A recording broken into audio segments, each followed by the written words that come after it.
All right, let's get into what's taken place over the past 2 or 3 days. Obviously, we had a government shutdown that lasted only through the weekend. Over that weekend, we also saw an enormous outpouring of grassroots energy in the form of protest marches, and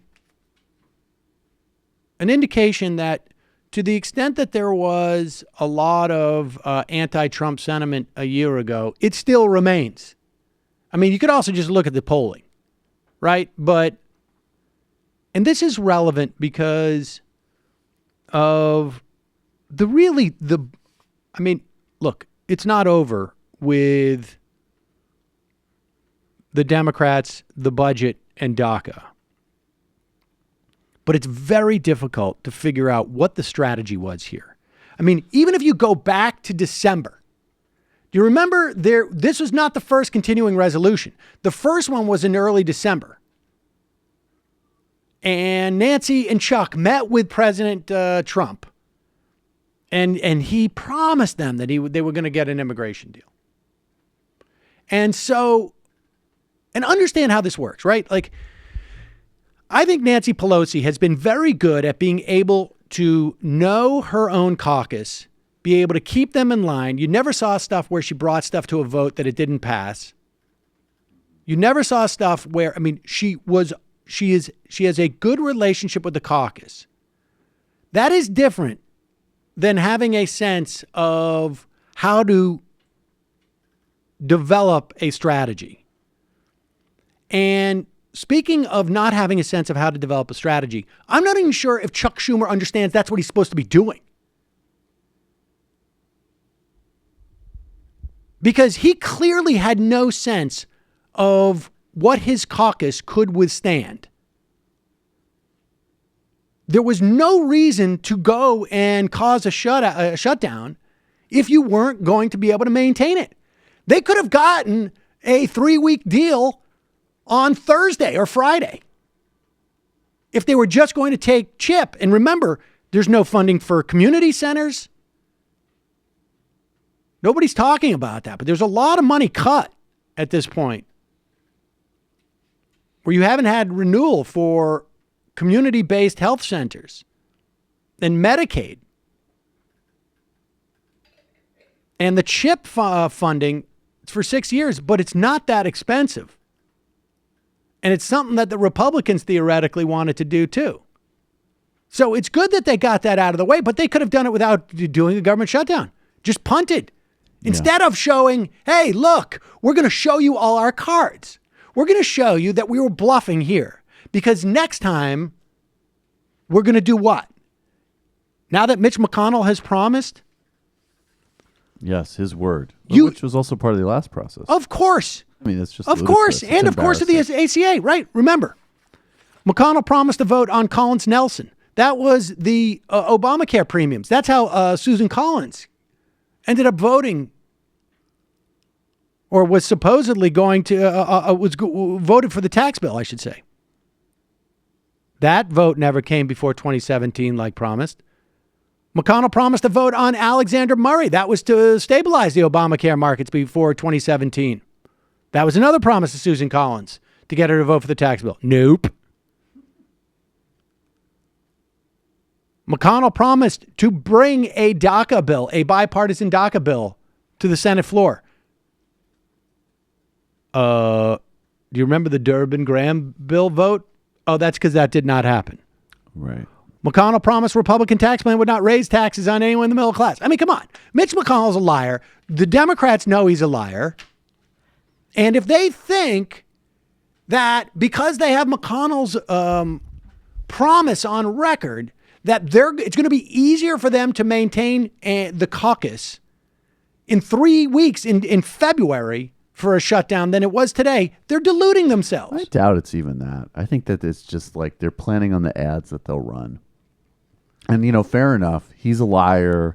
We'll protect DACA recipients at some future date. But there's no plan. But here's the thing. There's clearly no plan. Here's the problem, is that there may not be an opportunity to protect DACA recipients. Absolutely. Before I mean, we'll take it even more putting cynically. aside the notion that DACA recipients right now are going through hell. Yep. And that's before any one of them gets deported, because they're all wondering whether or not they're going to be able to live in this country starting, March 5th or whatever it is. Here's Sarah Huckabee Sanders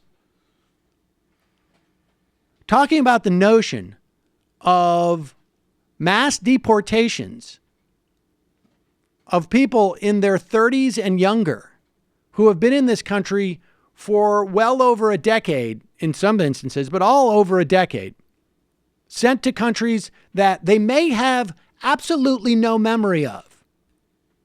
Thank you. I understand that you guys have laid out your criteria for what you want in a deal, but is the president saying that on March 5th, if he doesn't get what he wants from the Democrats in those other areas, that he will begin to deport the Dreamers? We haven't determined that. We're hopeful that we don't have to do that and that we don't have to get there. Well, I got news for you. You don't have to do any of it.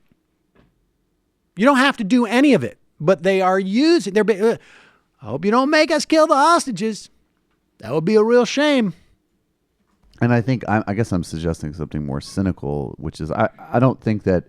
I mean, look, I don't think there's any doubt that Democrats would prefer a win, but I also think that they are at least comfortable with the notion that, yeah, it is going to rain down on DACA recipients and it's going to be horrible.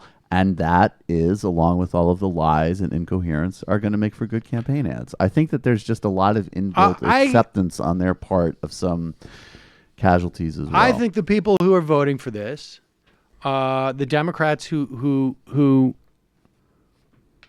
basically broke from the party. There was about 11 or 12 of them. Those are mostly Trump state people. They're mostly Trump state people. Some of them are in maybe purple districts where they're simply following their leadership in some instances. Not cool. But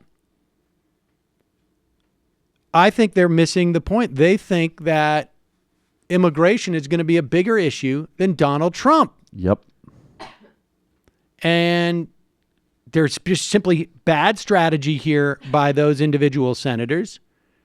There's bad strategy and bad salesmanship by Chuck Schumer. I don't think there is a strategy here. What could possibly be the strategy? I mean, I saw a piece on Fox about how they're actually playing like 20-dimensional chess with this move or something. The Democrats. Was that an Ezra Klein well, piece? look, probably. Listen, of course. They very well may think that they are, and perhaps at the end of this, there's going to be DACA.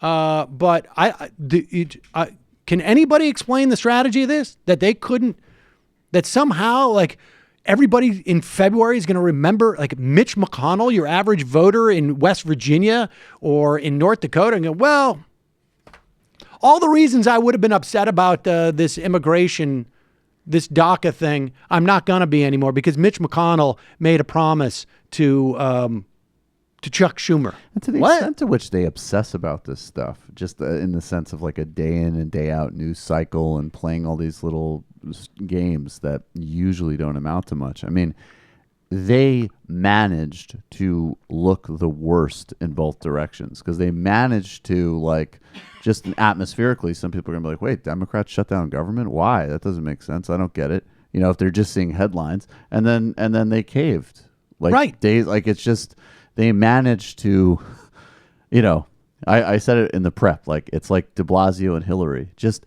endorse her and do it and be an establishment New York Democrat, or make your break and say, hey, I'm actually left. I'm endorsing Bernie. But he said, I'm going to wait and see what she does. And everybody's like, F you. Right. You're annoying. Right. This is the classic case of like, I'm not sure if I should cross the street. Let me stand in the middle of it. Right. And debate as to whether or not I should continue to cross or go back to the curb. I mean, I wrote a piece on NBC today about this very topic, and I think the Democrats... NBC. NBC's new opinion vertical. It's Fake cool. Check news, it out. fake opinion. But basically, you know, whether their intentions are good or not, and I believe oftentimes they are, it's time to judge these kinds of policies based on their actual outcomes. And the outcome in this case was not very good. And Democrats need to start listening to their progressive base when we say, it's time to stop waffling on things that are this important. It's time to stop caving to policies driven by white supremacy and xenophobia. And I'm seeing tweets from even people who are quite centrist in Well, that's what I was going to say. This is not even listening to the progressive base. This is just like, it doesn't help the most centrist or even conservative of Democrats to be weak, to have no strategy, to have no strategy. There's no Democratic constituency that could be happy about this. There are some that may be trying to defend it, but there's no one going like, this was I knew they were going to do this, and this is what I was calling for. Hold out for the same deal that they could get on Friday, but just make it look like they'll cave. That was the plan. Who's saying that? If I'm thinking of the same column that Jamie referenced before, Ezra Klein is borderline-ish saying that. That this is what I was hoping they would do. Yep. Threaten the government shutdown. Do it for 2 days. Underestimate how delusional some of these people are and how they still think, even inside this context, that they're playing some other highly trivial game with completely different rules. I just want to quote this. Jeff Stein, though, in contrast, who's a Vox reporter. But wasn't this chip funding on the table already? I mean, was this let's deal be honest, not available on Friday? Well, probably. I have no doubt that Republicans might have, portrayed Chip. I mean, that seems very probable to me.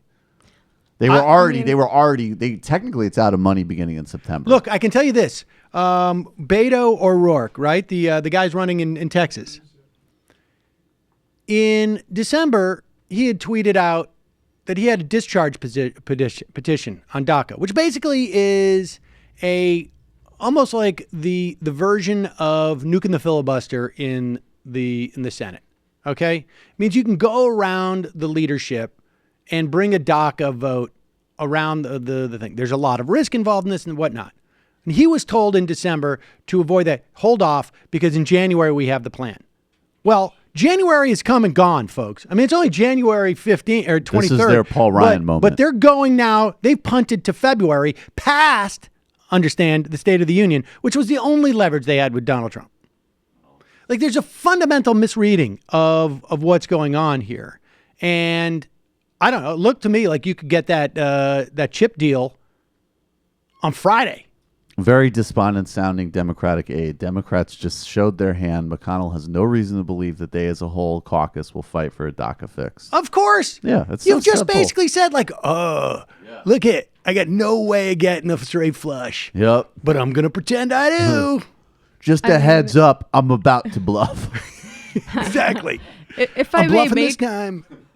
If I may make an analogy, Marx differentiates between capitalist wealth and feudal wealth, where capitalist wealth is reinvested into things theoretically, and feudal wealth is just sort of hoarded and passed down through generations. And I think that the Democrats are hoarding their political capital like a bunch of feudal lords.